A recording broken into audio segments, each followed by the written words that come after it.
It's over, it's done, it's finished, it is in the books.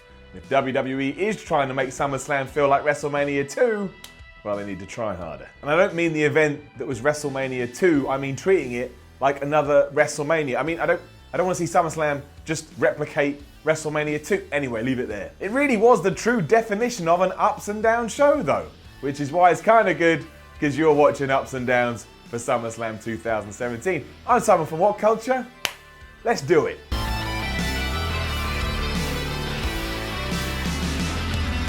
Let's start with just one big down for the entire pre-show, because it was stupid. Down. For starters, Neville just won the Cruiserweight Championship back 6 days after losing it, and that makes me mad. And you want to know why? What really gets over? Long championship reigns where somebody looks dominant. And guess what? Neville had that. He was like 8 months in, and now we just took it off him to give it back to him. Just look at Oscar in NXT. That's why it's working. And what does this do for 205 Live? It does nothing. On the pre-show, throwing the title around like it doesn't mean anything.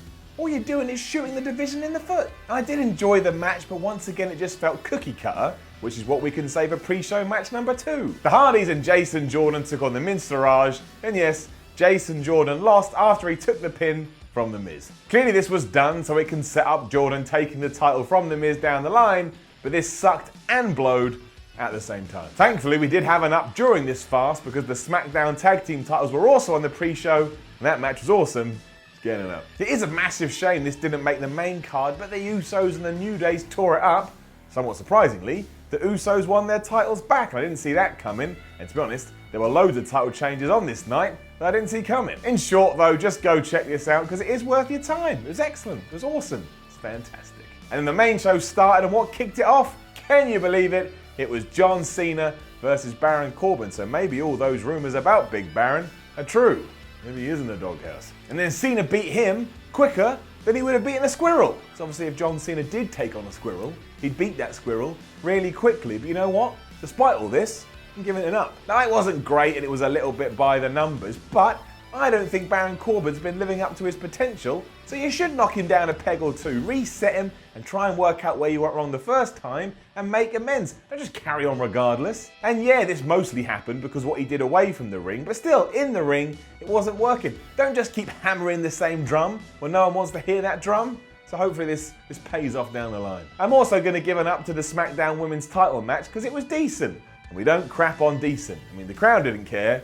I can't control the crowd, so they do whatever they want to do. I was a little surprised to see Natalya win, but I wasn't super invested in Naomi or anything. And I kind of thought we'd get some tease with Carmella, but we didn't get that. But by and large, this did what it had to do. What happens next is anyone's guess, but actually allowing Carmella to just hold on to that briefcase has now become a great idea. It's the only one on both rosters. You can shine a light on it, and you can start making it really important. That's all right. Which brings us to everything involving Big Cass and Enzo and the Big Show. And this was an absolute farce. It was an absolute mess. He gets 3 downs. Down to down. Down. That's 4. No, I didn't care. The crowd didn't care. I'm guessing you didn't care. Then Enzo just got down to his underwear and like rubbed oil on himself so he got out of the cage anyway, so the cage was pointless. And then Big Cass just mullered him, so why did he need to be here? Thankfully, Big Cass did win after Big Show couldn't use his hand because it was so hurt and I can't give you a proper knockout punch. But this did nothing for nobody. What we should do now is remove Big Cass from Enzo, Big Show, give him a different feud. Just move on. Just move on. This has fallen so flat, it makes me sad inside. And in short, I never want to see these 3 people in the ring again. Cue to the next Raw pay-per-view where of course we see these 3 people in the ring again. This is nothing on what came next though, and I'm so mad and I'm so upset I may just stand here in silence for the rest of the video. But Randy Orton, Rusev, the biggest down I've ever given. Now I don't know if Rusev is in somebody's bad books or he pissed somebody off, but he lost in 9 seconds to an RKO out of nowhere. 9 seconds. 9 seconds. Not 10, not 8, 9. Is he not talented enough for you, WWE? Is he not entertaining enough? I hated this. I hated this from the bottom of my heart. I was looking forward to this match and you stole it away from me. I just don't get it. I just don't get it. Pathetic. I will, however, now put a smile back on my face because I did enjoy the Raw Women's Championship match too between Sasha Banks and Alexa Bliss. Getting up as well. The finish was a bit weird because it was so sudden, but I like the fact that Sasha Banks won. It worked, and there's now loads of stories you can tell coming out of this, and when Bayley comes back, I'm sure you can do a feud there too. So fine, really, just fine. That's all right. I'm fine. You're fine. Everybody's fine. You already know what's coming here, but yes. Finn Balor versus Bray Wyatt. What can I say? I'm sorry. It's getting it down. The match wasn't bad and the crowd was really into the Finn Balor demon character, but it just felt by the numbers. It was a bit boring, and kind of halfway through the match I was like, why am I watching this? What's the point? Who's this for? I also don't get why I'm supposed to be so taken aback when Bray Wyatt does his weird spider walk thing now. It's not spooky, it's not strange. We know he's gonna do it because he does it all the time, and if he does it all the time, it doesn't mean anything. Finn did win, and again, that did feel a bit out of nowhere, but who has this helped? Did it feel special? Did it feel important? Or did it just feel like another match? I think it was the latter. I don't think anybody came out the other end any better. That sucks. I really did like the Raw Tag Team title match though. It's getting enough. Sheamus and Cesaro are great. Ambrose and Rollins are great. The crowd were into it. They had a good match. It was a lot of fun. There was nothing here not to like. Unless you're Cesaro and you're not into beach balls. Then you had something not to like. Probably allowed to get pissed off with that Cesaro. The finish came when Rollins did interrupt the champs with a badass Hurricane Rana off the top rope. Then Ambrose and Rollins both hit their respective moves, and they're the new tag team champions. I'm really excited to see what WWE does with this, and I have bought in hook, line, and sinker. Maybe Ambrose does turn heel, or maybe you allow them to be champs for a while, and Roman Reigns is reintroduced into the mix. Good work though, team. You did well. And I think the same can be said for AJ Styles versus Kevin Owens for the US title. So that's getting up too. Shane McMahon as the ref was always going to get involved, and he did get involved. The highlight of that being that Kevin Owens had AJ Styles beat after a pop-up powerbomb. AJ Styles got his foot on the rope. Shane still counted to 3, but then he restarted the match because he noticed the foot, and obviously Kevin Owens was really mad. So it all kicked off again. Then Styles hit the Styles Clash. He won. Shane was a bit like, oh no, what have I done? Owens was mad, and now we can see where all this goes. You'd imagine it does lead to Team McMahon versus Team Owens at Survivor Series, and that's okay. And hopefully AJ Styles isn't part of that, and he can go on and have a new feud with somebody else. But this was fun, this was dandy, and fun and dandy's all right. So that was okay. Maybe the second biggest disappointment of SummerSlam, though, was the Smackdown World title match. Because what are we doing?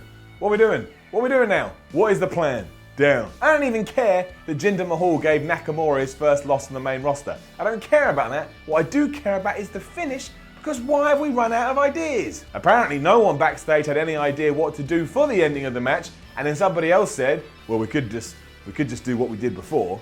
You know, have the Singh brothers interfere, and then Jinder can hit his finishing move, but he doesn't actually hit that finishing move properly, so it lacks any impact that would let the crowd know the finish is coming, and like I say, just do what we did before. Then somebody else went, yeah, okay. All these people in suits nodding like a dog that wants a biscuit. We are not dogs, and there's no biscuits. I really do think at this point, I'd rather Jinder just won clean, because at least that would do something for Jinder, because these finishes do nothing for nobody. And also, while I'm here, can we stop doing the live violin entrance for Shinsuke Nakamura? Once again, less is more. If you do it all the time, WWE, eventually it's like, okay, well, I've seen this. I don't need to see it again. In many ways, though, none of this mattered, because when the main event did roll around, it was incredible, it was awesome. That's getting a massive up. The planning and execution here was just wonderful, and in around 25 minutes we established that Braun Strowman is Brock Lesnar's equal. Brock Lesnar is a badass babyface who can come back from anything. Samoa Joe is one intimidating bean,